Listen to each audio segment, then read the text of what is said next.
So before I get started today, I want to go over some comments that were made on Bitchute so that the folks on YouTube can see those comments as well. It's very important to begin with that so I can transition into the subject that I'm talking about today. All right. So now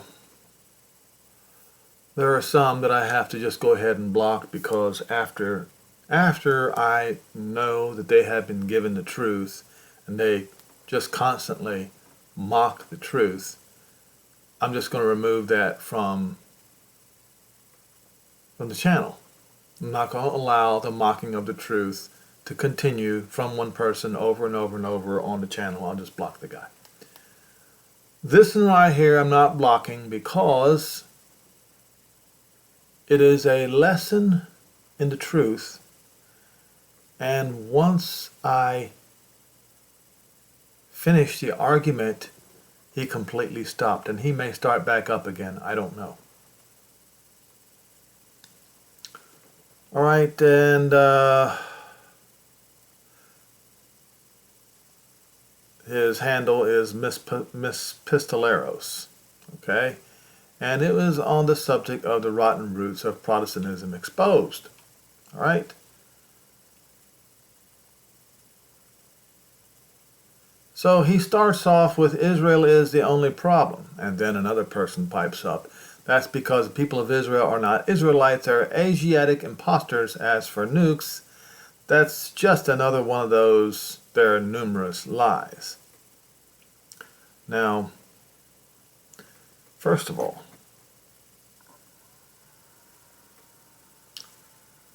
I have said many times on this channel and on YouTube that according to Jewish law, I am not considered a Jew.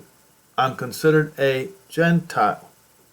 But I do have Jewish heritage in my background. I even know the name of the woman who was a Jew 5 or 6 generations ago. All right? Even on DNA tests, say 40% Natufian. Now all you have to do is go Google Natufian and see where they come from. Okay? What it basically means I'm close to half Middle Eastern. All right? But I'm not going around and practicing trans-Israelism.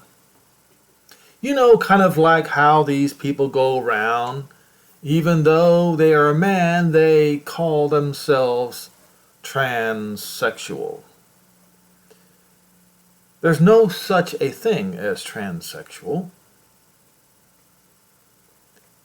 And if you want to be a member of the 12 tribes, you have to be grafted in by Yahushua,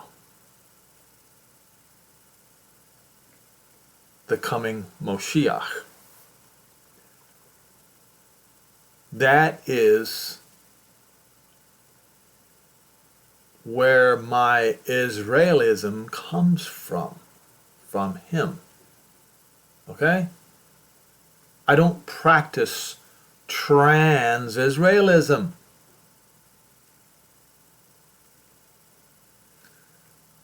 So they're accusing the Israelites of, the Jews, of not being Israelites, but imposters. Okay? So Miss Pistoleros pipes up and says, while that's true, it's a question of rule of law and who has a title and deed to the land. Well, wasn't it the Romans that stole the land from the Jews? Around 2,000 years ago? Those of you who read history, you know that that's exactly what happened. It is the Romans who stole the land from the Jews. Who has the title to the land? Jehovah, the creator of Shemayim and Eretz, heaven and earth. He has the title to that land.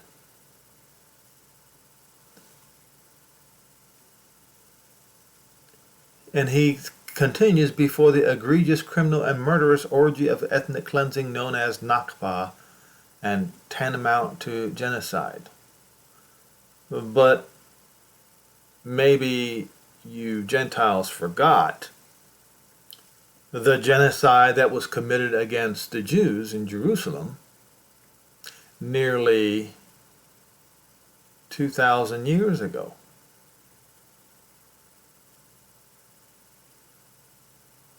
So I answer, so you are on record in approving the perpetual removal of children of Israel from the Holy Land forever. Do you realize that holding this slander that they just spewed out as doctrine will also remove your name from the book of life forever?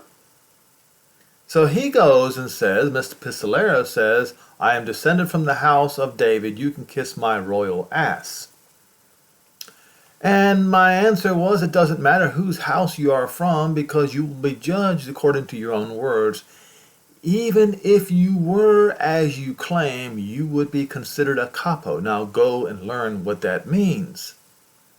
And so he continues, Israel is a criminal abomination, and anyone who supports it does not have God in his or her heart.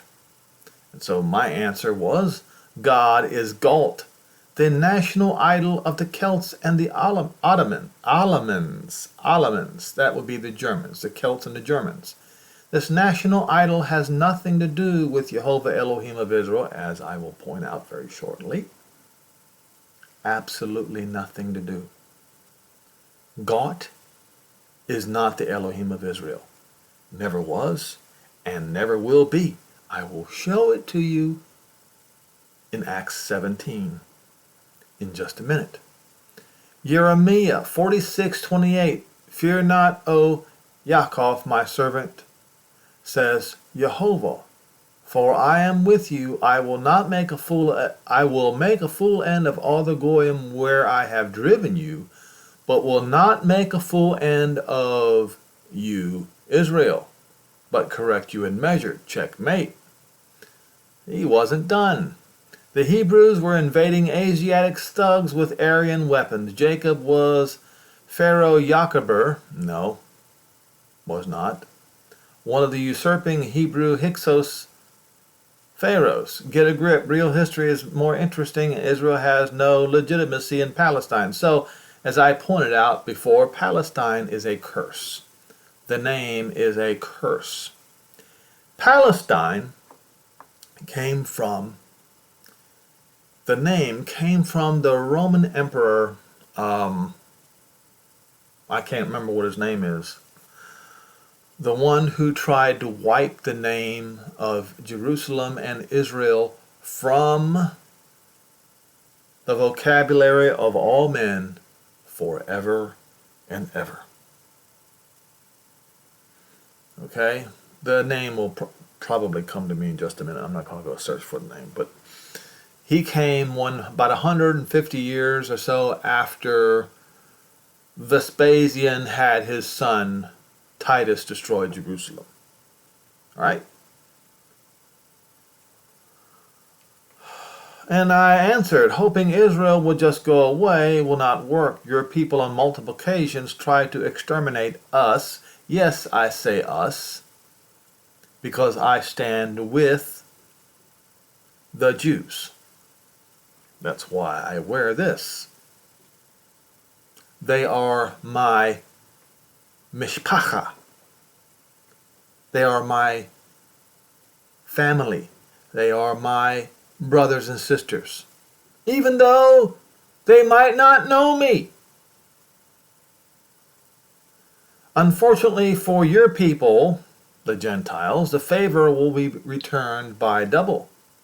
So he says, my people try to exterminate you, you're hallucinating. And my answer is, with a question, are you a descendant of the Crusaders? He says he is a descendant of the house of David via the Merovingians. So what did I do? I looked up Merovingians. And here's what I found. My answer was, the only proof you showed me that you indeed did descend from the Crusaders, who repeatedly tried to exterminate the Jews, for example, the First Crusade. Nice try, but you're not deceiving anyone with your narrative. So I did some copying and pasting. The 7th century chronicle of Fridigar implies that the Merovingians were descended from a sea beast called Quinotar. Revelation 3 and verse 1, and I stood upon the sand of the sea and saw a beast rise up out of the sea.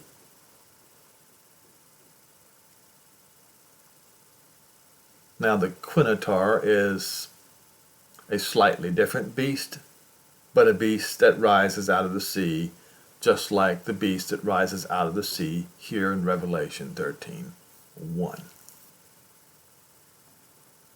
All right.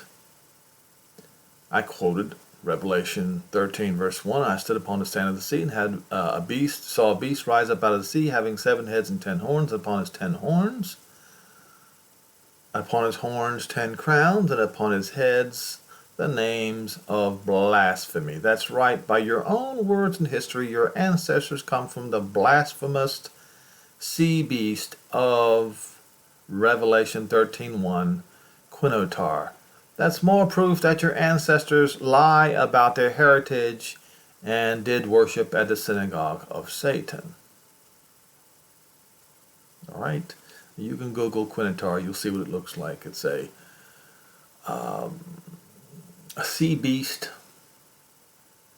with the bottom half of a fish or a serpentine type of a fish and the upper half of a bull with 5 horns on its head, and the color is red.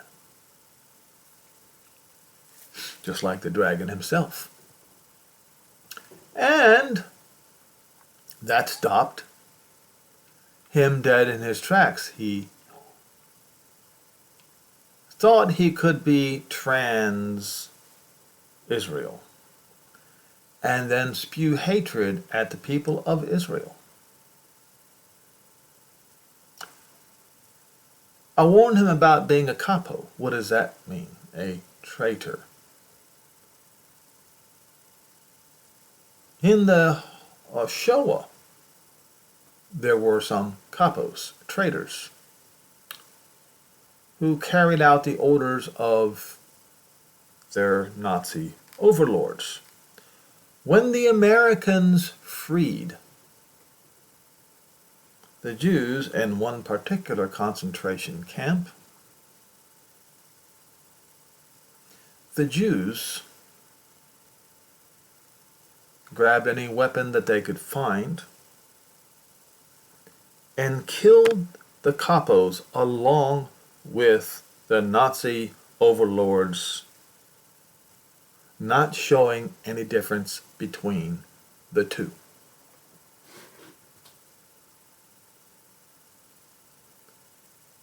So even if what he said, even if he were of the house of David, by saying the things against Israel that he did, would categorize him as a capo. Now,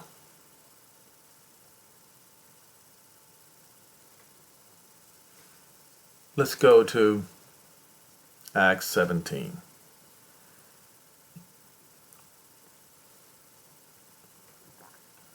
Verse 22.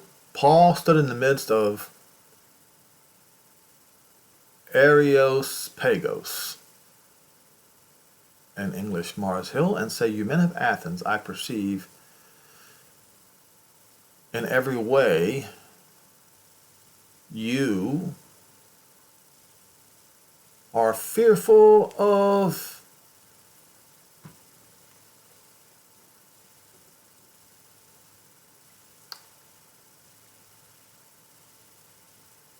deities, idols, religious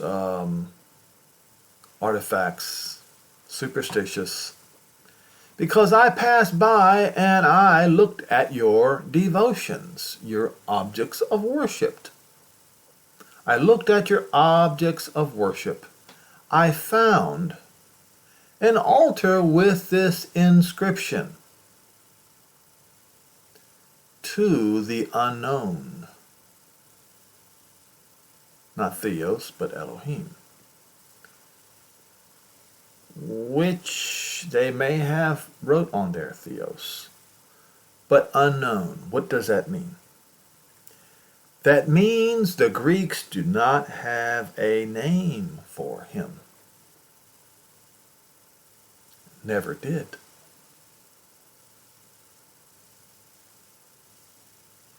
And as I have many, many times showed you, that the name of the Moshiach, Yehoshua, must have the name of this unknown creator being in that name. It has to. Otherwise, it's name denial. I have shown you this over and over again. The unknown that the Greeks, the Gentiles, had no name for, whom you worship in ignorance. It is him that I declare to you. Elohim that may, he's the one who made the world and all the things therein, seeing that he is the master of the sky and the earth, does not dwell in temples made with hands.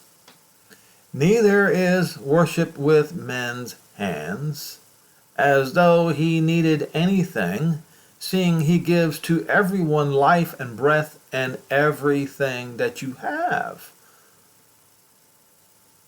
Even the house that you live in, the water that you drink that's piped into your house. And he has made out of one blood, Adam, all the nations of men for to dwell upon the face of the earth, and has determined the time, not the times, the time appointed. There is a time that was appointed beforehand. For what? I'll show you in just a minute. And the boundaries of their habitation, that they should seek not the Lord, but Jehovah, because that is his name. They were just introduced to him by name. But even King James Version did not want you to see it. They should seek Jehovah. Therefore, to feel and grope around after him, to look for him,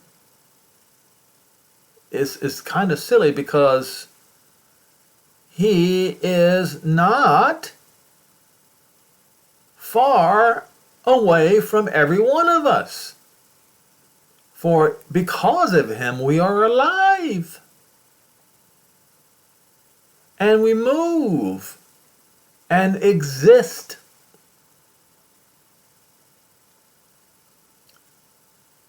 A certain one of your poets has said, we are also his offspring.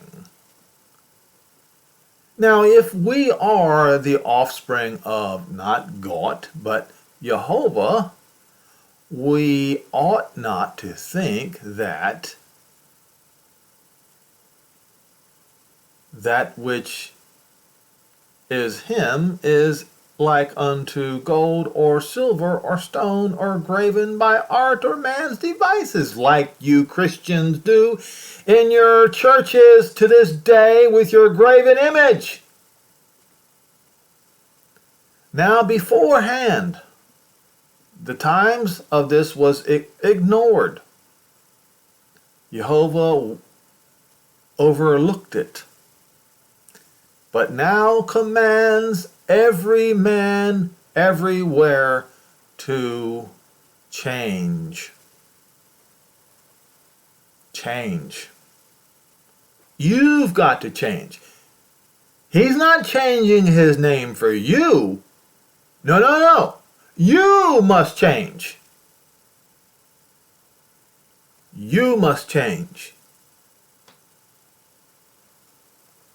Because once again, he has appointed a day in which he will judge the world in righteousness.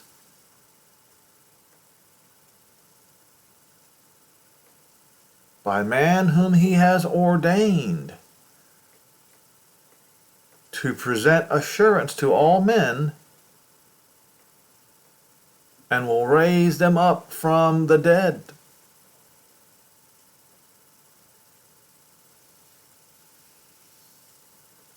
He's going to hold every man accountable. Every man accountable. Now,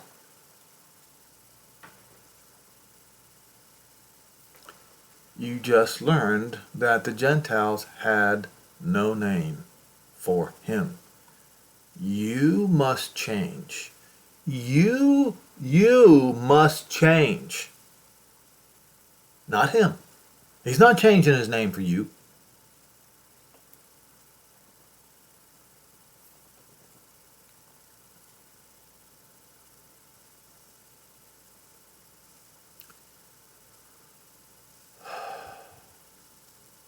So I want to go ahead and go to, we'll see what his name is. Let's see. I'll type it in here and see if it just comes up. You see what King James did?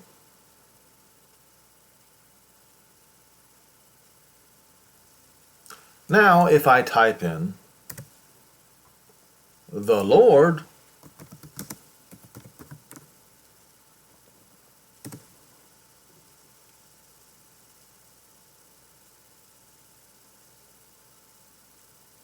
oh, hold it. All right, we'll just pick the first one that comes up. Watch this. Watch carefully. Go to Strong's Concordance. And he said, go forth and stand upon the mount, facing the Lord? No, facing Jehovah.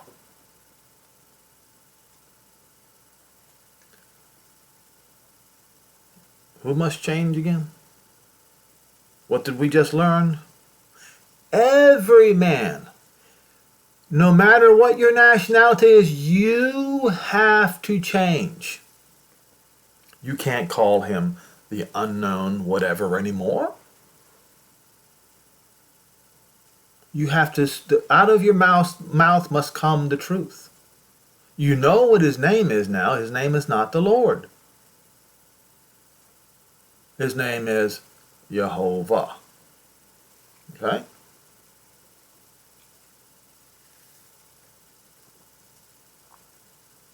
Now,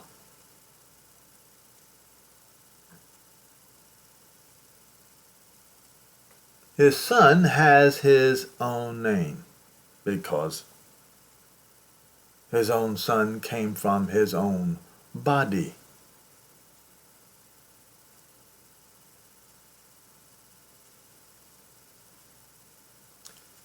Now, if you go and look here, they did not like that name because they wanted the names of their own idols.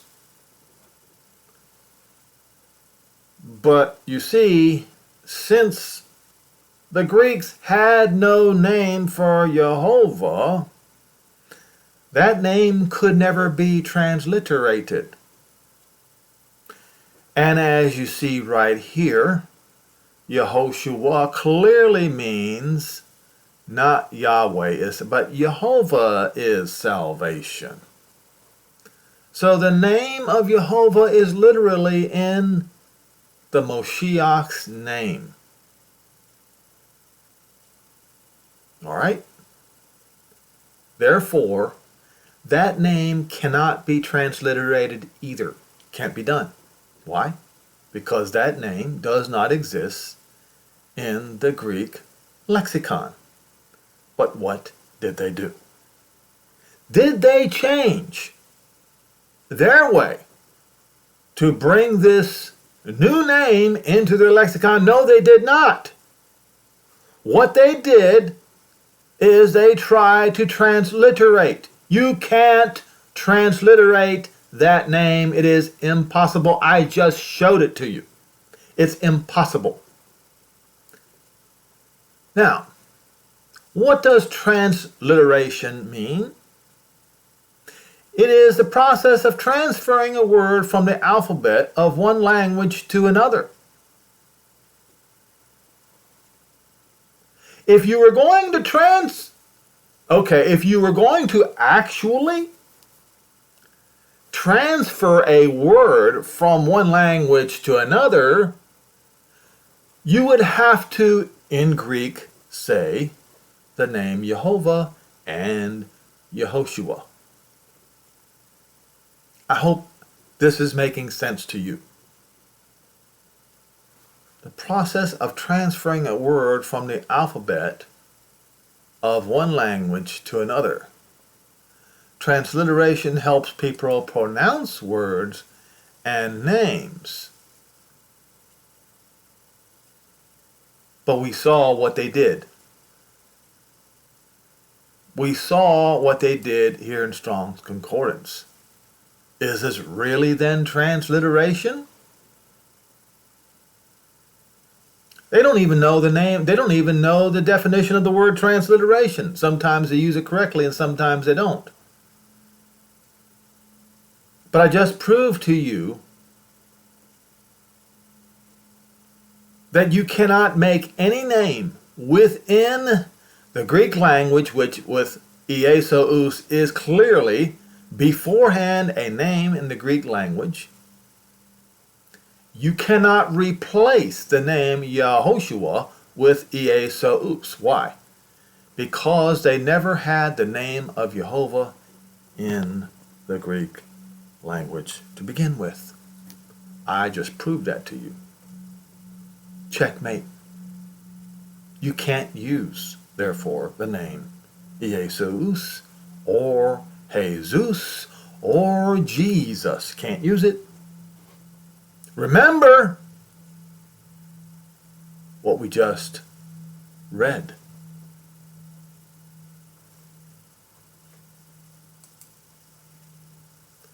Now we're going to look at right here, second Cephas. Shimon Cephas, not second Peter.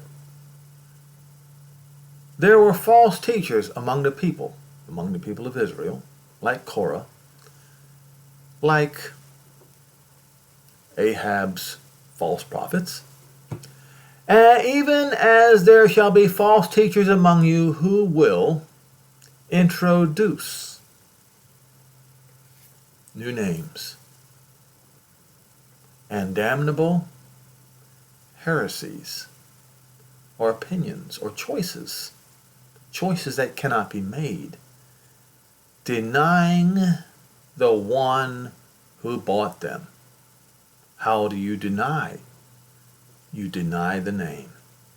You replace it with something else. Just like ancient Israel, when Moshe was on the mountaintop, they replaced Jehovah with 2 golden calves.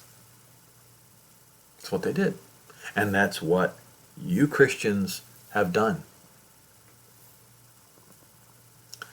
And that will bring upon themselves swift destruction. And all who follow their destructive ways, by the way that the truth was slandered, and through covetousness they shall with molded words. Molded the word. They will mold their own words instead of using the words Jehovah and Yehoshua that was given to them.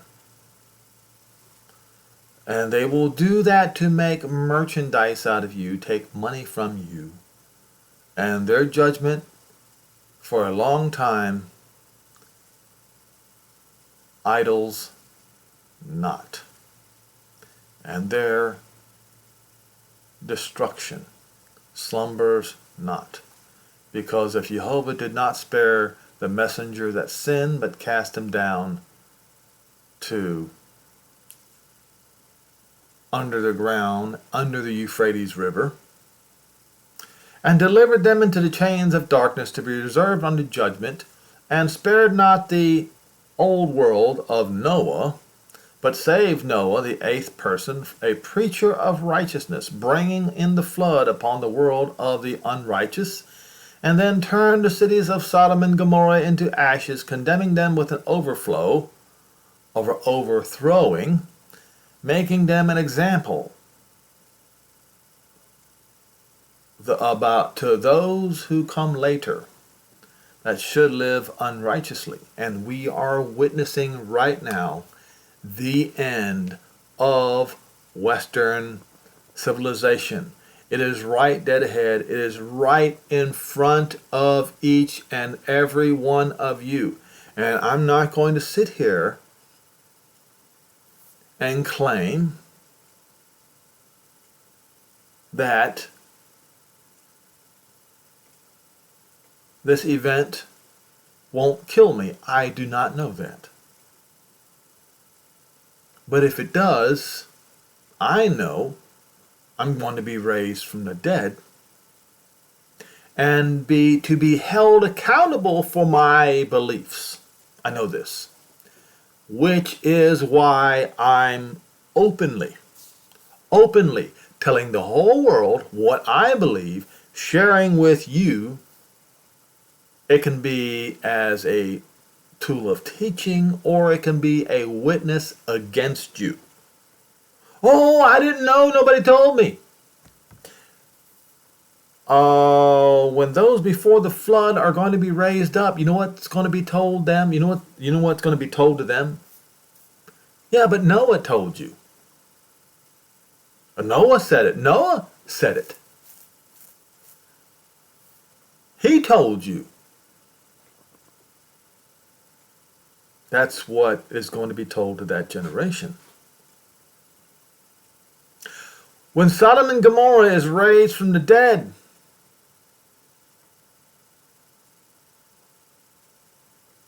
they might say, nobody told us. Wrong. Lot told you when you surrounded his house.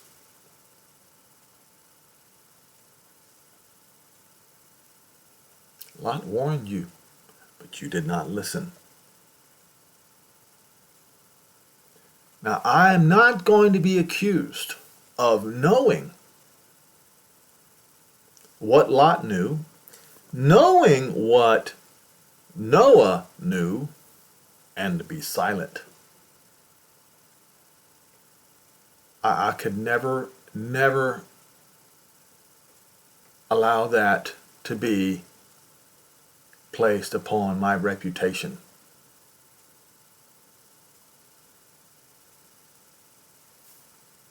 And that is why I'm doing what I'm doing right now.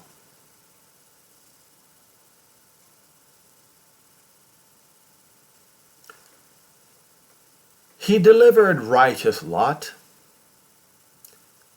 who was vexed by their filthy conversation of the wicked. For that righteous man lived among them and saw and heard. What he saw and heard vexed his righteous soul from day to day with their unrighteous deeds. Jehovah, not the Lord, and not Curios. See, now you know. Now there's no excuse for you to say the Lord. There's no excuse at all.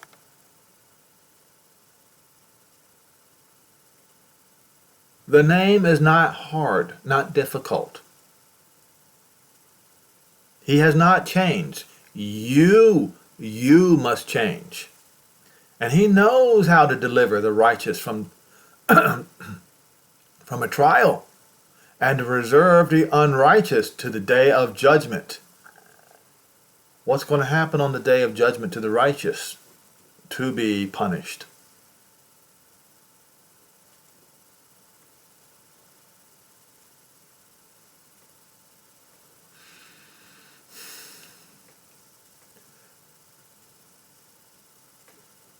Most of them walk around after the flesh in the lust of uncleanness and despise not government, not lordship, but the greatest of all masters, Jehovah himself.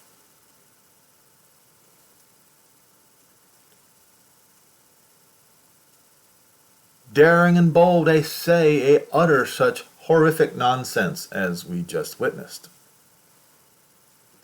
They are self-willed, not afraid to speak evil of that which is praiseworthy. Messengers who are greater in power and might don't dare bring railing accusation against might, not railing accusation against them before Jehovah. But these, see,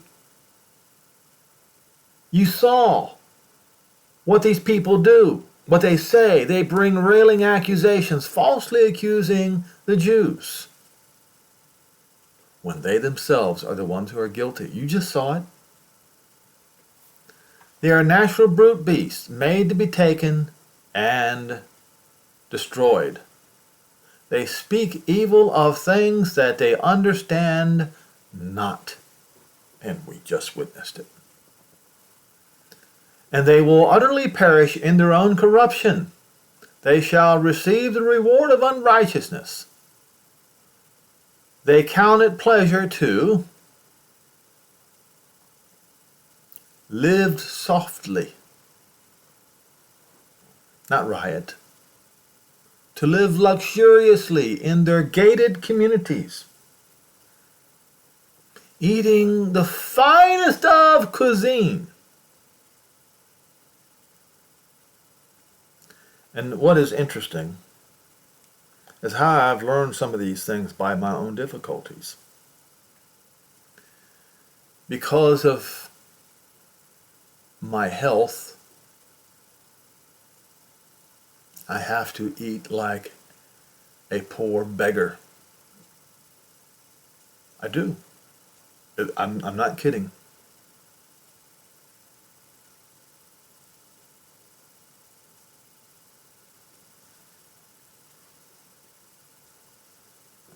Most of the time I can only eat one meal a day. Most of the time only one serving of some kind of meat, not red meat, but chicken. I can't even eat Western beans. They're loaded with purines. I have to eat Mediterranean beans.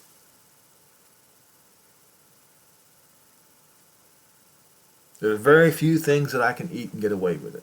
I have to eat like a poor beggar. So they live luxuriously, daintiness, eat caviar, lobster, and the finest of steaks, and they live in their giant mansions and have their Bentleys and their Rolls Royces and their sports cars. If you live like that, you need to change.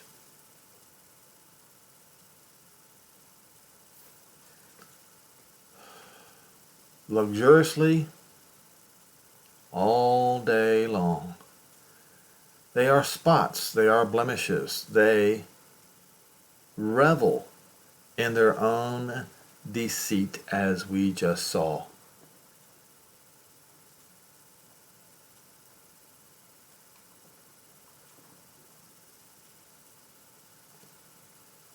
Feast and entertain you. Their eyes are full of adultery, they cannot cease from sin. They lure unstable souls.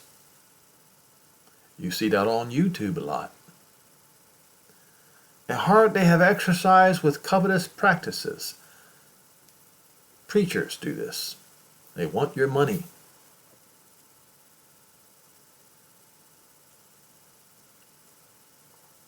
They want your money and they call it tithes and offerings, which is absolutely false. Your money can never be a tithe, because tithes was taken out of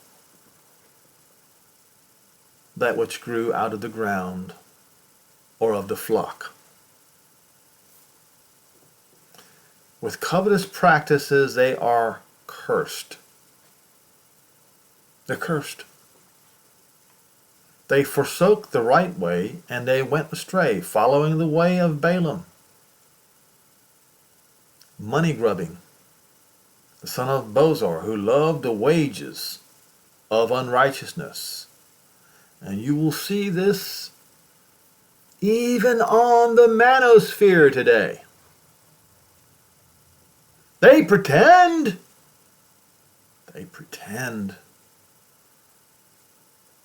But from Kevin Samuels all the way down to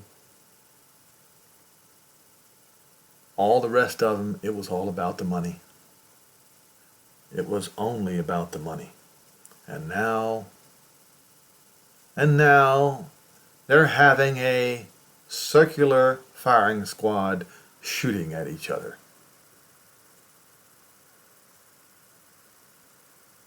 They don't practice what they preach in their lives. Nope, they don't. It was all about the money. Balaam was rebuked for his iniquity, the dumb donkey, speaking with a man's voice, hindered the madness of the prophet. Now,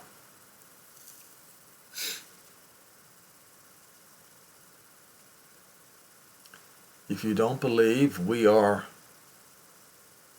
at the appointed time, I was going to wait till some news organization did a hodgepodging together of articles and about what's about to happen, and here's one. See what's coming. CNN, Fox News, and other media prepare Americans for the end of the dollar and the death of superpower. Now, you might say, oh, this is a pro-Russian alt-media site that means nothing. All right, fine. Let's read it. You like CNN? We'll read what CNN has to say. You like Fox News? You're on the other side. You like Fox News? We'll read what Fox News has to say.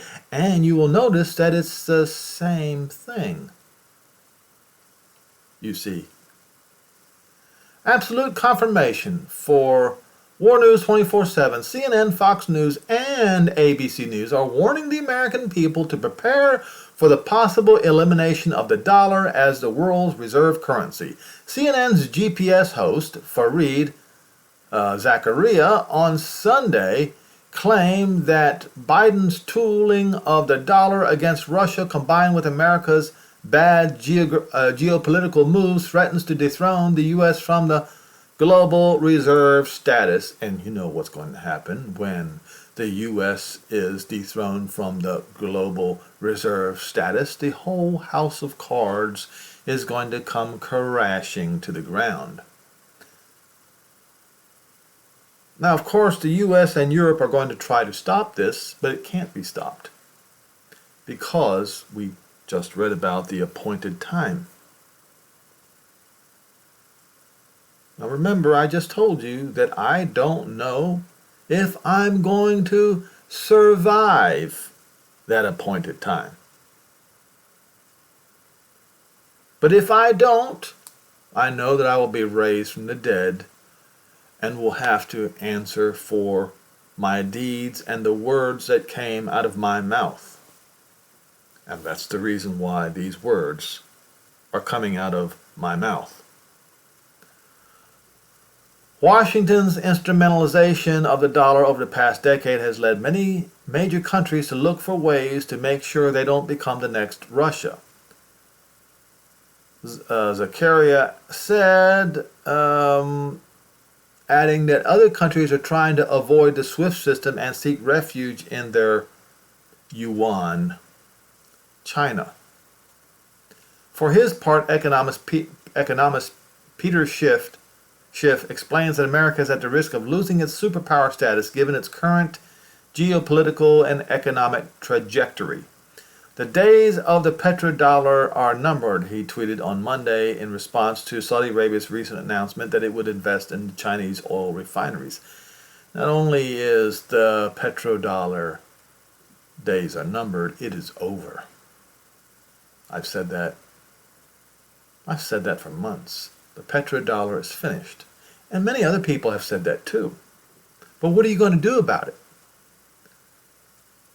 This is the change Xi meant when he told Putin last week that China and Russia are leading global change that hasn't happened in 100 years, as reported by War News.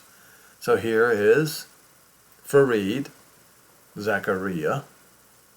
If the U.S. dollar's global supremacy erodes, America will face a reckoning like none before. Now, you can go on there and listen to him if you want to. You like CNN? You are a left-winger, you like CNN? Listen to his version, okay? Or if you are a right-winger, as they say, and you'd rather listen to Fox News, they say essentially the same thing. After CNN and the more conservatives at U.S. Fox News broadcast how the economic alliance known as BRICS, Brazil, Russia, India, China, and South Africa, will expand as Saudi Arabia weighs joining the bloc, while the U.S. slides towards its collapsed dollar and losing their status as a superpower. What will happen if our economy and U.S. dollar is no longer the dominant currency in the world, asked host Will Kane. Former Assistant Treasury Secretary under Trump, Monica Crowley, responded that if the U.S. dollar was no longer the world's reserve currency, that would mean the end of the U.S. dollar. Okay.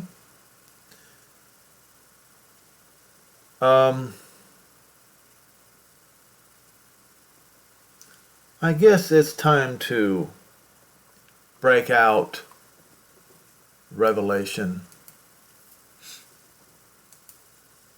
3.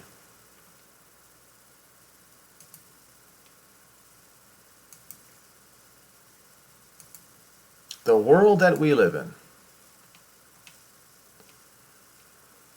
Unto the messenger of the ecclesia of the Laodicean, or Laodiceos, right?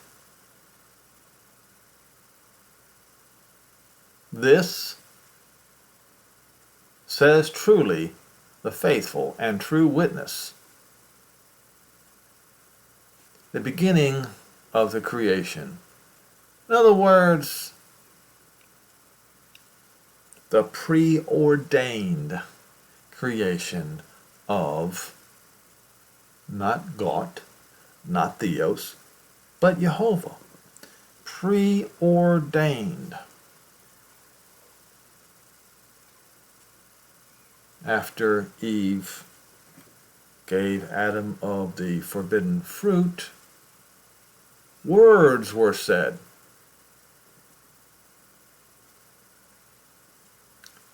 Her seed will smash the head of Satan's seed. preordained at the beginning, during the creation. I know your works. You are neither cold nor hot. I wish you were cold or hot. Because then you are lukewarm and neither cold nor hot, I will vomit you out of my mouth. Why? Why? Because you say, I am rich.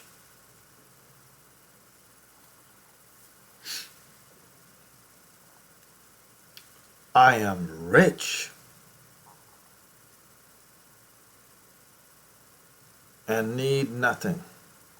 And all you've got to do is look at your women on YouTube, on TikTok, calling themselves bad bitches, and I don't need no man. As I have pointed out, the women, folks, they are a reflection of the men. What do I mean? As the women are doing to the men in society, so have the men done to their Maker and also their Moshiach.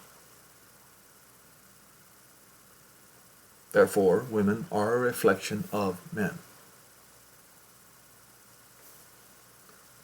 And you do not know that you are wretched, miserable, poor, blind, and naked, and you are, because you are within 48 hours away from starvation, thirst, and mourning. You have no idea what's about to hit you. You have not made any preparations, neither of physical things, and you have not made any preparation of the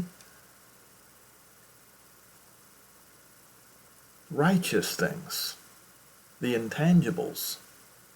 You have not made tangible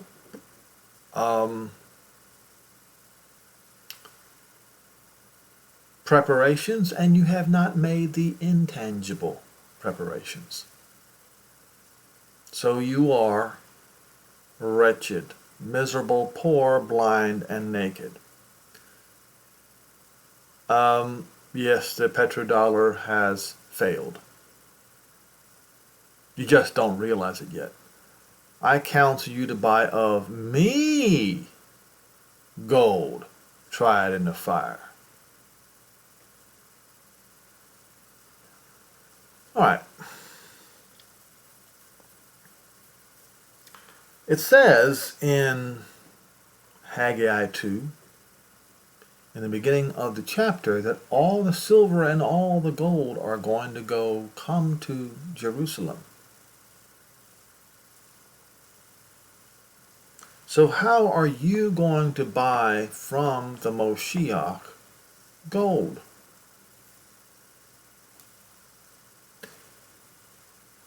He will reward you with your righteousness and with the righteous words that you speak.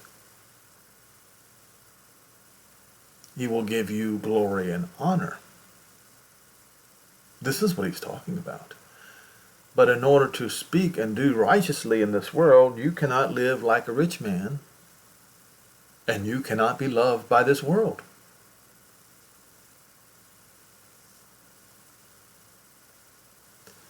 So instead of the gold of this world, buy of them gold tried in the fire, that you may be rich with white raiment, and that you may be clothed, and that the shame of your nakedness does not appear on the last days. And anoint your eyes with eye salve, so that you may see. As many as I love, I rebuke and chasten. Be zealous therefore, and repent. I am standing at the door, I am knocking. If anyone hears my voice and open the door, I will come in to him. But if you slam the door in his face and say you're not going to have any Yehoshua in your life, you're choosing Jesus, then you see what's going to happen to you. Now to him that overcomes will I grant to sit with me in my throne. His throne is going to be in Jerusalem.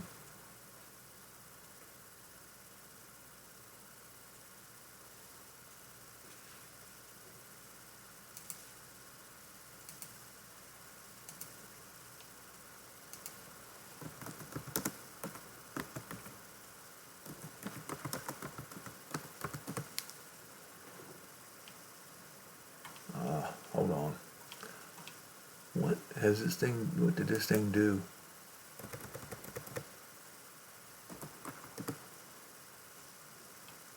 There we go. It's not there. It should be. I got it memorized now. Revelation either 21 or 22. Probably 22. 21.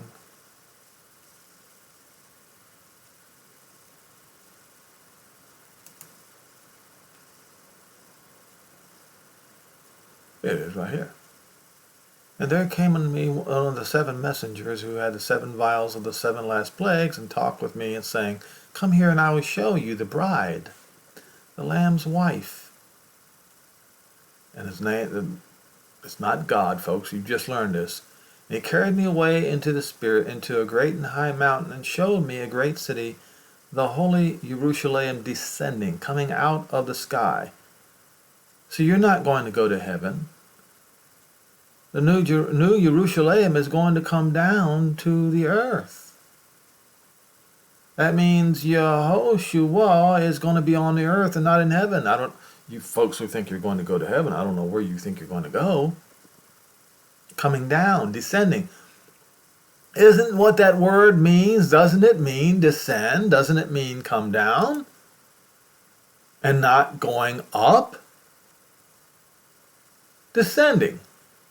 To go down. To go down out of the sky. From Jehovah, having the glory of Jehovah. And his light was as a stone most precious, like jasper stone, clear as crystal. And what else did it have? And it had a wall great and high, and it had 12 gates, and at the gates 12 messengers. The names written thereon are the names of the 12 tribes of the sons of Israel. Checkmate. You have to be grafted in